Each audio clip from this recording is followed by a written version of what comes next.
Bonjour et bienvenue à ce 5e cours de Bootstrap. Aujourd'hui, nous allons parler du formulaire de contact et de l'adresse. Alors, dans la section contact, nous aurons une ligne row qui contiendra une première colonne. Dans cette colonne, nous allons ajouter un titre 2, H2, contact réservation, suivi d'un H3, une envie de burger, vite, contactez-nous. Burgerman, le numéro de téléphone, le mail et puis l'adresse.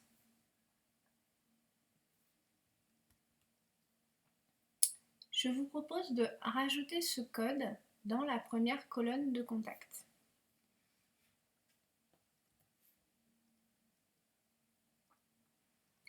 Ici, je vais sélectionner le code. Je vais aller dans Sublime Text et alors, du coup, je n'ai plus besoin du menu de navigation pour l'instant. Je ferme. Carousel, je ferme. À propos, nos burgers, galerie, équipe, je ferme et je suis à contact. Dans contact, j'ai une première colonne qui est celle-ci et je vais la remplacer par mon code. Je vais sélectionner mon code et je vais bien l'indenter.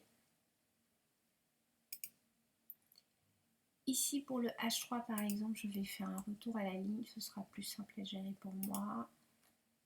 Et ici, petite indentation. Et pour bien montrer que mon H3 ferme, petit retour à la ligne, j'enregistre. Et je vais rapidement vérifier dans le navigateur que ça fonctionne. Alors, j'ai bien contact réservation, une envie de burger, vite contactez-nous. Alors ici, je pourrais rajouter un petit retour à la ligne après une envie de burger, vous voyez, pour éviter d'avoir la petite césure ici. Donc ici, je vais rajouter un BR qui est le saut de ligne. J'enregistre et on va vérifier. Voilà, là c'est parfait. Ok, donc je vais continuer avec mon formulaire de contact.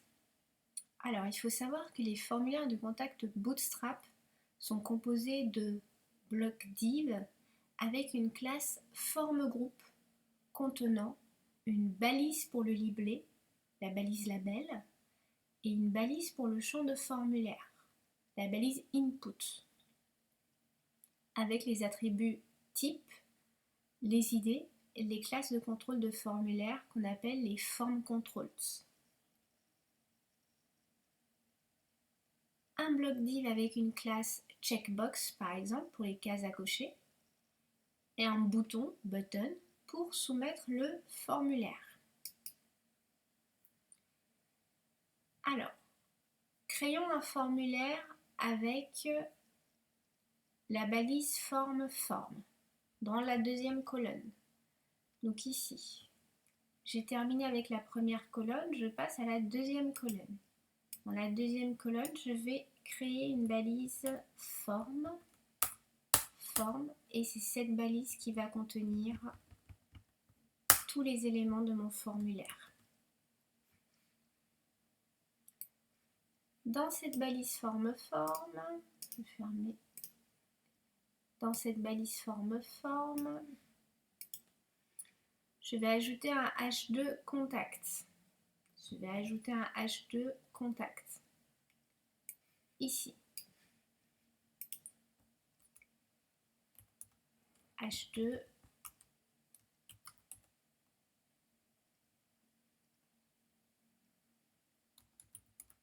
contact. Ensuite, je vais créer un bloc div. Donc, je vais à la ligne et je crée un bloc div qui va contenir mes éléments. Dans mon bloc div, je vais ajouter un label name et un champ nom. Ensuite, je vais ajouter un label email et un champ email. Puis un label tel et un champ tel. Puis un label message et un champ message. Puis je vais ajouter une case à cocher, je souhaite recevoir la newsletter. Et je vais également ajouter un bouton envoyer. Je vous propose de voir le code de ce que nous allons faire. Donc, ici, nous allons modifier un peu les éléments. Comme nous avons déjà contact et réservation dans la première colonne, nous allons mettre formulaire de contact comme titre et nous allons également le centrer. Puis, dans la nouvelle div que nous venons de créer, nous allons rajouter la classe forme groupe qui permet de faire des formulaires. Puis, nous allons rajouter le label for name, nom, et l'input type name avec la classe form control. Et on va rajouter l'id name pour pouvoir récupérer les données rentrées dans ce champ. Je vous propose de faire cela. Donc notre H2, nous allons lui rajouter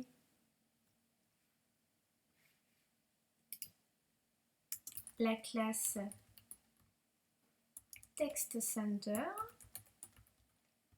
Et ici, nous allons rajouter formulaire de contact. Ensuite, dans notre div, nous allons rajouter la classe forme groupe. La classe forme groupe. Et ici, je vais un peu partitionner mon écran pour que ce soit plus simple. Hop. Ok, alors mon H2, il est bon, il est fait. Ensuite, div, je vais lui rajouter la classe forme groupe. Donc c'est un groupe de mon formulaire. Donc à chaque fois que j'aurai un libellé et un champ à insérer, il faudra que je crée une nouvelle div avec la classe forme groupe. Dans ce forme groupe, je vais rajouter un label. Et ce label, je vais le nommer nom par exemple. Puis je vais lui attribuer un for égal name. Ok. Ensuite, je vais lui attribuer un champ. La balise pour le champ, c'est input. Mon input, je vais lui donner un type. Là encore, je vais dire name. Ensuite, je vais lui rajouter une classe. Et là, je vais mettre la classe forme control qui va permettre de contrôler que ce champ a bien été rempli avant la soumission du formulaire. Ensuite, je vais lui attribuer un ID, name. Et c'est avec cet ID name que je vais pouvoir récupérer les données rentrées par l'internaute. Voilà, donc ça c'est pour le tout premier. Je vais l'enregistrer et je vais déjà vérifier sur le navigateur si ça a fonctionné. Alors ici, regardez, j'ai bien formulaire de contact, j'ai bien mon label qui est là, nom. Et ici, j'ai bien mon champ où je peux taper mon nom. Voilà. Ok. Alors, ensuite, je vais passer à la suite. Donc ici, si vous regardez bien, tous les blocs div class form group vont avoir la même structure. Il faudra juste modifier des éléments. Donc ici, je pourrais très bien modifier ces éléments en faisant des copier-coller. Pour le premier, je vais tout simplement copier le code et je vais le coller 3 fois. Donc là, j'ai fait le champ nom. Maintenant, je vais faire le champ email. Donc ici, email, email, type email. Et l'idée, on va mettre email. Ensuite, on continue. Mot de passe, pour que la personne puisse se connecter. Password.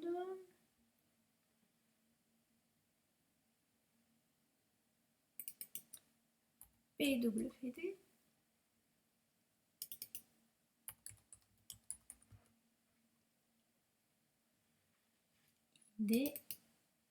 PWD. Et maintenant, nous allons créer une div un peu spéciale. Alors, cette nouvelle div,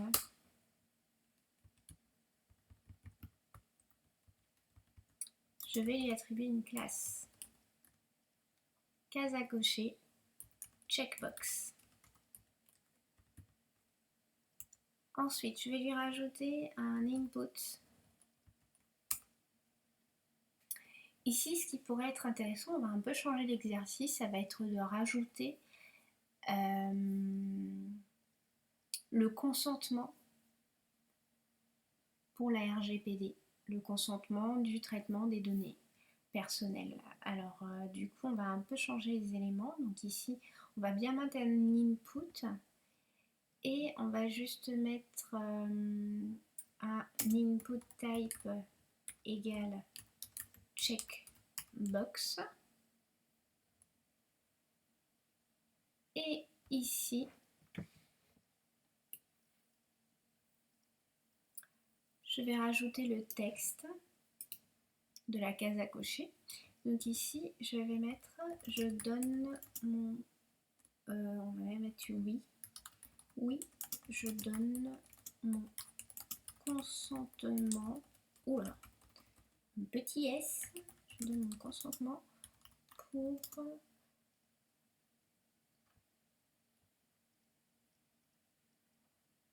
pour le traitement de mes données personnelles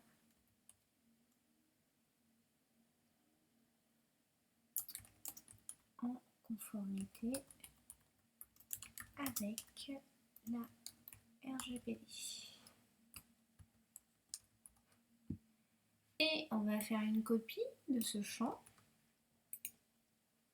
enfin de cette case à cocher.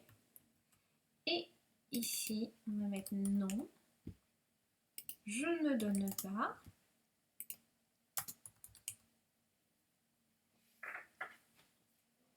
Mon consentement pour le traitement de mes données personnelles en conformité avec la RGPD. Ici, on aurait pu faire autre chose qui est très d'actualité également. Ça pourrait être oui, j'accepte les cookies, par exemple. Les cookies.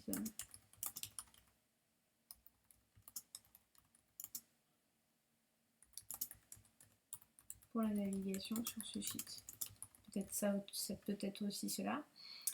Et ici, du coup, non, je n'accepte pas. Donc ici, je peux copier et non. Je refuse. Voilà.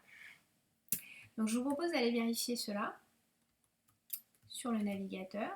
Donc voilà, ici du coup, je vais avoir un email, mot de passe. Non, email, mot de passe. Oui, j'accepte les cookies pour la navigation sur ce site. Non, je refuse. Alors ici, on pourrait faire un petit retour à la ligne. Donc ici, je vais mettre un petit BR. C'est beaucoup mieux. Oui, j'accepte les cookies pour la navigation sur ce site. Non, je refuse les cookies pour la navigation sur ce site. Très bien, nous allons pouvoir continuer. Donc j'ai fini avec la checkbox. Et maintenant, je vais rajouter un bouton. Alors ici le bouton balise button. Rappelez-vous, on peut commencer par mettre envoyer pour le nom du bouton. Ensuite, je vais surcharger mon bouton. Je vais dire bouton, tu es de type bouton type submit pour dire qu'il faudra soumettre avec ce bouton. Ensuite, la classe, on va lui dire c'est un BTN pour bouton, puis BTN default par exemple. BTN défaut, donc gris. Et voilà, on enregistre et on va vérifier sur le navigateur si c'est bon. Donc voilà, maintenant j'ai mon bouton envoyer en plus.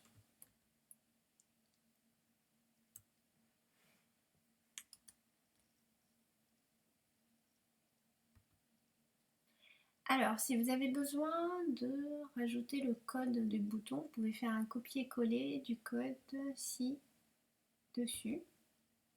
Je vous propose maintenant de nous occuper du footer et des mentions légales. Dans le footer, vous aurez une balise section. Dans cette balise section, vous pouvez ajouter la classe BGDark pour afficher une section sombre. Donc BGDark pour afficher une section sombre.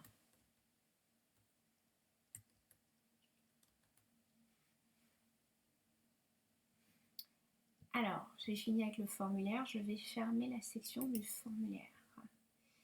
Ici, pour le footer, je vais rajouter la classe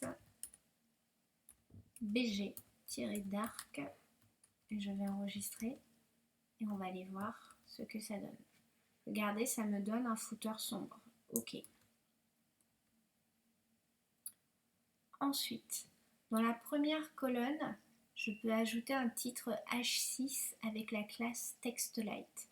La classe TextLight va permettre d'avoir un texte clair. Et dans cette classe TextLight, je peux rajouter le code suivant, donc eCopy, qui va être le signe du copyright, ENBSP qui va être une espace en HTML, ensuite je vais écrire copyright, et je vais mettre l'année en cours, cours bootstrap. Alors, on y va. Ici, je vais aller chercher la première colonne. Donc, dans cette colonne, je vais rajouter donc un titre H6. Donc, c'est tout petit. Hein. Ici, le titre H6, je vais lui mettre la classe TextLight pour que le titre soit clair. Et je vais rajouter le code suivant que je vais tout simplement copier et coller. Hop. Ici, vous pouvez passer à la ligne si vous voulez mieux voir votre code. Vous voyez là, tout ce qui est HTML du coup est mis en violet. Et ici, je vais mettre l'année en cours, donc 2020. Et je vais aller vérifier dans le navigateur. Regardez, j'ai bien Copyright 2020, cours Bootstrap. Et je vais pouvoir continuer. Maintenant, nous allons parler de Font-Awesome. Font-Awesome est une bibliothèque d'icônes gratuite et payante. Pour y accéder, vous pouvez cliquer sur le lien Font-Awesome et autoriser.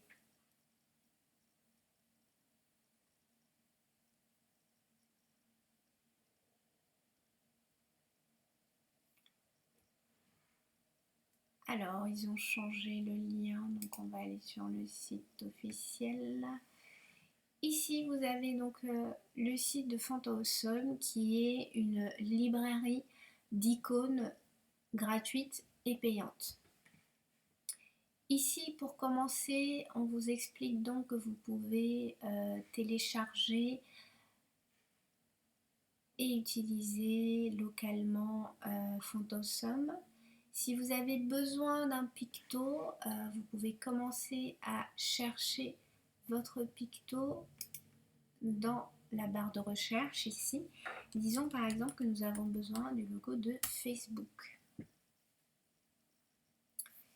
Donc je tape Facebook, je fais entrer et là il me propose tous les logos Facebook dont il dispose. Les logos qui sont en noir sont accessibles car ils sont gratuits. Ceux qui sont grisés ne sont pas accessibles car ils sont payants. Quand vous voyez pro, ça veut dire que c'est payant. Voilà, pour l'utilisation de Phantosum. Donc, pour l'utilisation de Phantosum, nous aurons besoin de rajouter dans le header l'appel à la bibliothèque Phantosum. Donc ici, ce lien-là. Donc premièrement, je vais copier ce lien. Donc, je vais copier le lien Linkrel. Je le copie. Et je vais retourner dans mon code. Et dans le header, ici, je vais rajouter le lien vers Phantosum. Ensuite, dans la deuxième colonne, je vais ajouter les icônes et liens de réseaux sociaux Instagram, Twitter et Facebook qui va aller chercher directement dans Phantosum. Pour cela, ici, je peux par exemple copier les codes AAA.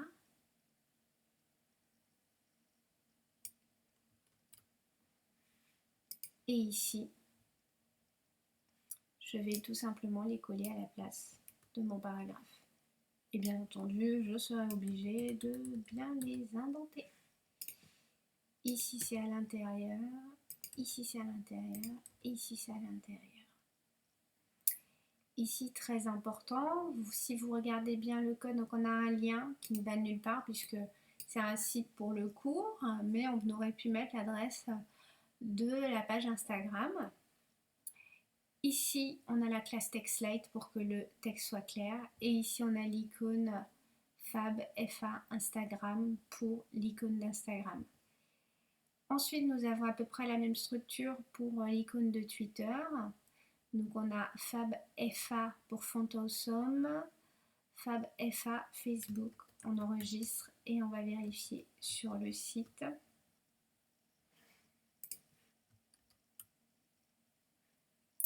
Et regardez ici, j'ai bien les logos des réseaux sociaux.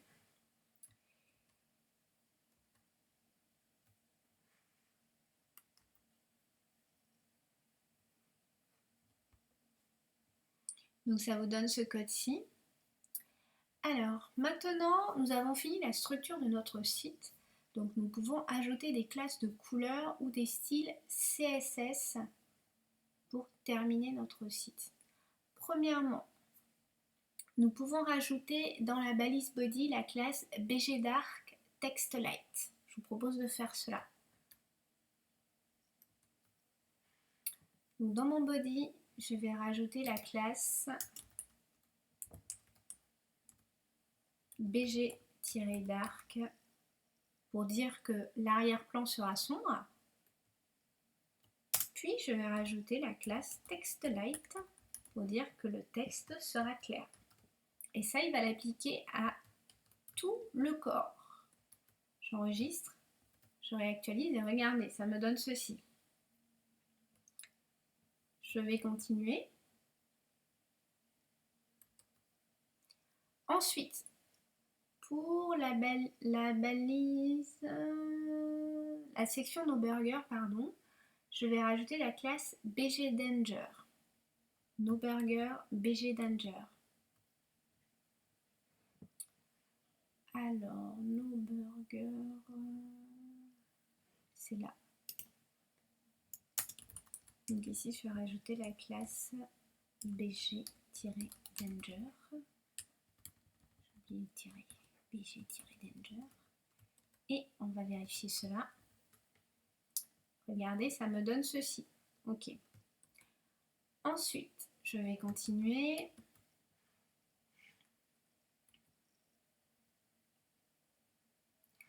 Maintenant, dans la section galerie, je vais rajouter...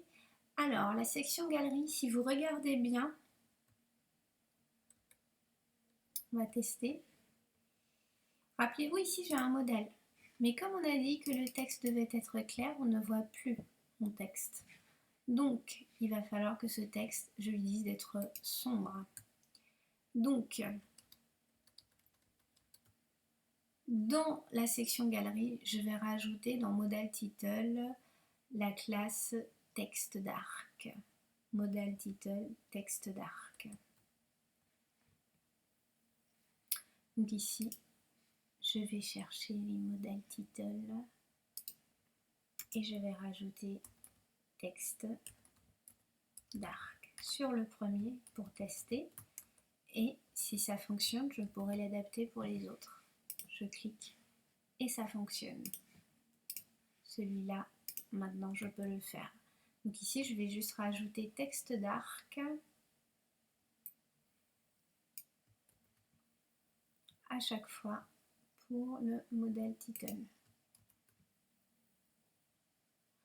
Alors, je vais vous montrer rapidement une technique pour cela. Vous avez la technique... Alors, je vais juste revenir un peu en arrière. Le geek. Ok. Alors, je vais vous montrer la technique du rechercher-remplacer. Dans Sublime Text, vous avez la possibilité... Dans Sublime Text, vous avez la possibilité de faire une recherche, donc find, replace. Et lorsque vous faites une recherche, ici en bas, vous avez une fenêtre qui s'ouvre et qui vous permet de rechercher et de remplacer des termes. Donc ici, moi, je vais lui demander de rechercher modal-title.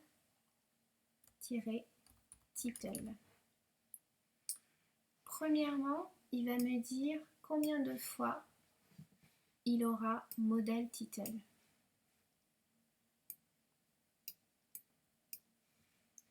Et ensuite, je vais lui demander de remplacer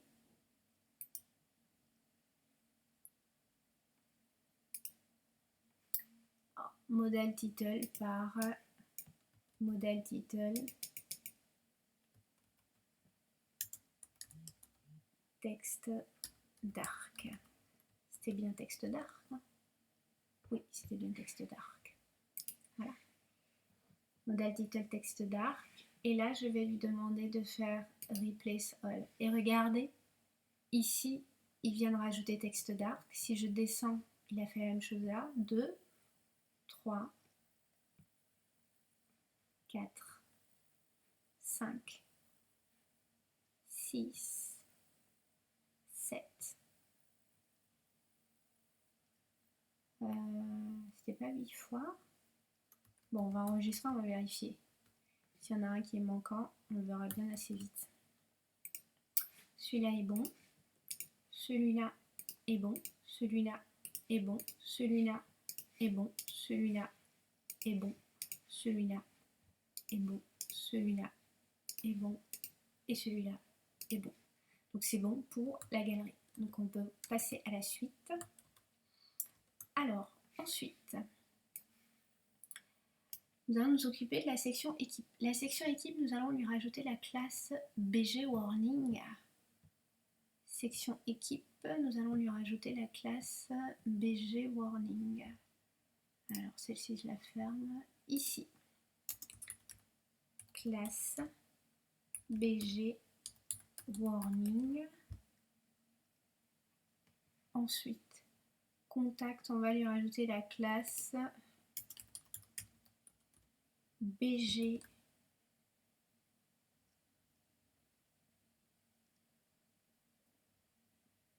Ah non, alors attention. On va déjà vérifier pour la section équipe, pour notre BG Warning. Ok, ça nous donne une section jaune. Ensuite, contact, on va lui rajouter dans ces images. Alors attention, c'est dans ces images. Donc ici, dans contact, IMG. Ah, mais je n'ai pas d'image dans contact. Bon, je pense que c'est une erreur. Ensuite, toutes les sections, on va leur ajouter un style padding 5%. Padding en CSS, c'est la marge intérieure. Donc ici, section ID contact, on va lui rajouter un style pour dire qu'on va rajouter un style CSS. Et ici, on va rajouter un padding 2,2%. Voilà. Et je vais tester le premier.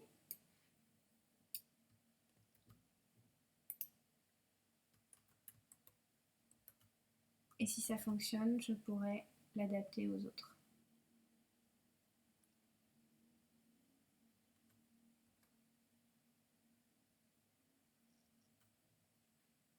Ah oui, alors du coup, le contact, il me semble que la classe, c'est un BG Light. C'est pas l'image, mais la section. BG Light et texte dark.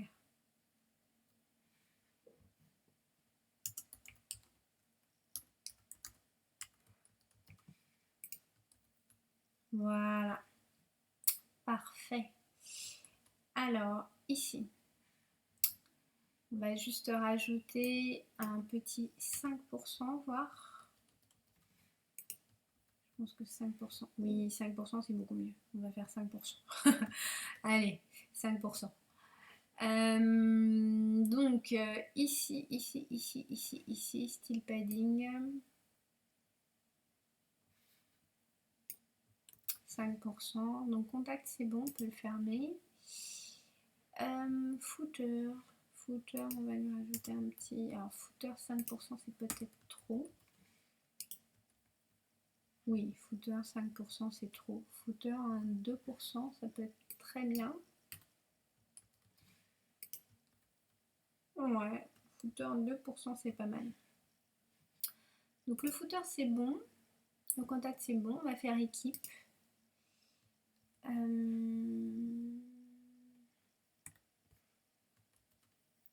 Donc, équipe, on va lui rajouter 5%. Galerie, on va lui rajouter 5%.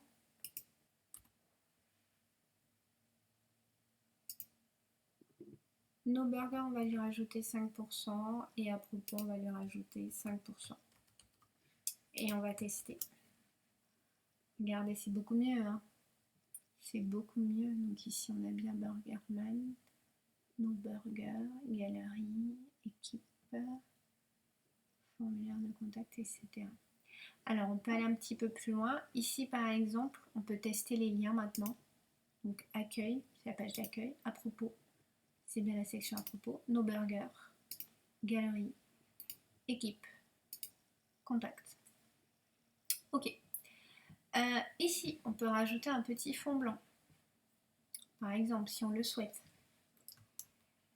Pour cela, dans équipe, ah, c'était dans équipe qu'il fallait rajouter le BG Light en fait. Donc ici, dans les images, on va rajouter classe BG Light pour le premier. Et regardez, ça nous fait un petit fond blanc. C'est ce qu'on va faire pour les autres. Donc ici, on va rajouter BG Light.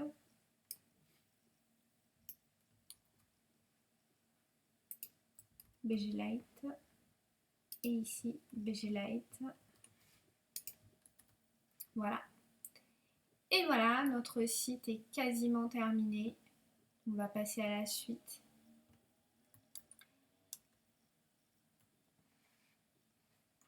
Ici, du coup, on a fait cet exercice. Alors, nous allons parler du fix-stop. Donc, le fix-stop, c'est la barre de navigation en haut. Pour améliorer l'ergonomie de la navigation dans un site OnePage, l'attribut fix-stop permet de fixer permanemment la barre de navigation en haut de la page. Donc ici, il faut la rajouter à la navbar, c'est-à-dire au menu de navigation qui va ainsi suivre votre navigation. Alors pour nous, c'était déjà fait lors de l'exercice du cours 2. Donc ici, vous avez bien un fix stop.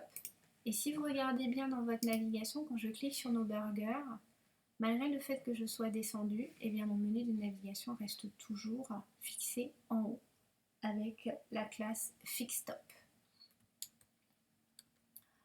Donc voilà pour ce cours de Bootstrap. Bravo à vous pour avoir suivi l'intégralité de la création de ce site one-page en Bootstrap en découvrant certaines des principales classes Bootstrap. Sachez une chose, c'est que Bootstrap compte des milliers de classes. Nous en avons vu quelques-unes. Pour aller plus loin, suivez la documentation sur le site officiel getbootstrap.com. J'en profite pour vous parler de 2 logiciels pour créer des sites Bootstrap. Vous avez Mobirise par exemple, qui est un logiciel gratuit compatible Mac et PC pour créer des sites internet Bootstrap juste avec du cliquer-glisser. Donc c'est basé sur le système de VisiVig. Et voilà pour moi, merci beaucoup d'avoir suivi ce cours et je vous dis à très bientôt pour un prochain cours. Avant de vous laisser, je vais juste vous donner des ressources. Donc en ressource principale, vous avez le site officiel de Bootstrap qui est getbootstrap.com. Ensuite, vous avez le site du W3 School qui est très bien fait pour garantir l'apprentissage des langages de programmation, notamment Bootstrap. Ensuite, en ressources web, vous pouvez retrouver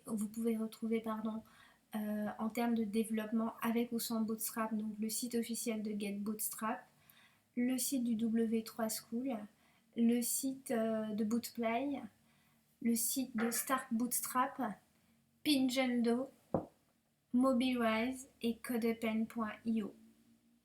Pour la formation, vous pouvez regarder les sites d'Open Classroom, W3 School toujours, Coursera, Tutorial Points, MOOC francophone.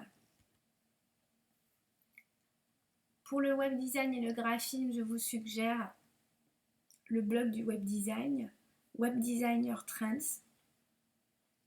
Pour les couleurs, je vous suggère Picoulard et coloradobe.com. Pour les banques d'images, je vous suggère Unsplash et Pexels.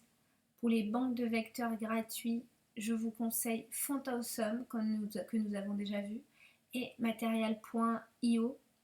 Et pour les animations CSS, je vous conseille le site de Dan Eden sur GitHub. Voilà, merci beaucoup pour avoir suivi ce cours et je vous dis à très bientôt pour de nouvelles aventures avec Bootstrap.